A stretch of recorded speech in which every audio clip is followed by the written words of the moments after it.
We're told that the sun is a massive ball of burning gas 93 million miles away. But if that were true, then all the light that arrives here would be parallel because it's so far away. And it has to be parallel because one of the most often cited supposed globe proofs is Eratosthenes' experiment between Alexandria and Syene, by which he calculated the size of the Earth. For that calculation to be accurate, the light must come down parallel. The only problem is that that's not what we see. If you go out on a sunny day with broken cloud, what you'll see is that light comes down at angles, diverging angles. And that means that we can follow those light rays back to the source and triangulate the sun's height above the Earth, proving that the sun isn't millions of miles away. But we can also perform physical experiments that prove that these crepuscular rays, as they're called, can only be recreated with a light source that is small and close. It doesn't take a genius to understand that the further the light source goes up, the more the sun rays would spread out and become parallel. The reason you'd even think that the sun... If the Earth was flat, wouldn't it be sunny all the time? I mean, have they ever even thought about it? Well, if you'd let me finish, the reason you'd even think the sun would be visible from anywhere on Earth is because of the images they have shown you. No one promoting this stands for truth. You can keep believing in your fantasy gas ball 93 million miles away. You can keep believing in your fantasy gas ball. While we keep experimenting to try and figure out what the sun actually is, and how close it could be. With a local hotspot, it should be easy to comprehend that the sun is small and close to you. To put that in perspective, imagine a table 2 meters wide in a completely dark room. And you're holding a small but very bright light bulb, 3.4 millimeters across. And you are holding it about 31 centimeters above the table. What you'd see is a circular pool of light directly on the table, beneath the light bulb.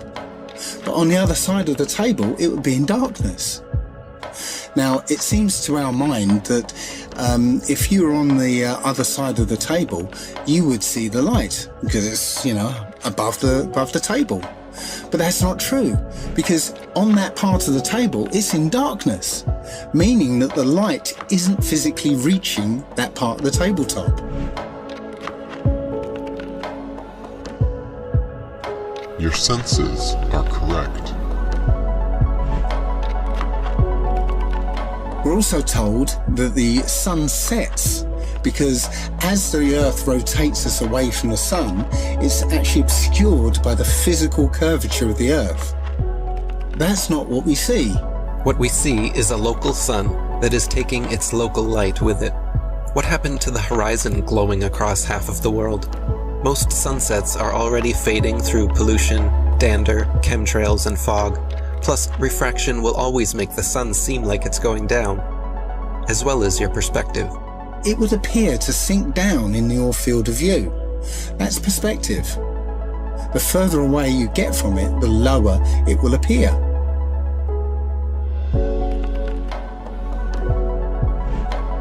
It doesn't physically change its height, it just appears that way to your eyes, until eventually it will disappear behind the horizon formed by your eye's vanishing point. Your eye has an angular resolution of 0.2 degrees, and anything at that height will disappear beyond the limit of your sight. Many times we can see time-lapse footage of the sun that shows it getting smaller as it moves away from us. Now, that's not always the case, since the sun is travelling around the North Pole. The closer you are to the north, the less you'll see the size change. But from locations beyond the equator, you'll absolutely see the sun's size change. And that could never ever happen if the sun was 93 million miles away. You wouldn't see the sun change at all. Our eyes cannot see farther than what they were designed to see. But that is no reason to keep them closed. There's also an effect that occurs under certain conditions called atmospheric lensing, where the sheer amount of atmosphere, as well as the rain between you and the sun, acts like a lens and a prism, magnifying it greatly, which leads to another observational proof that the sun setting is an optical effect.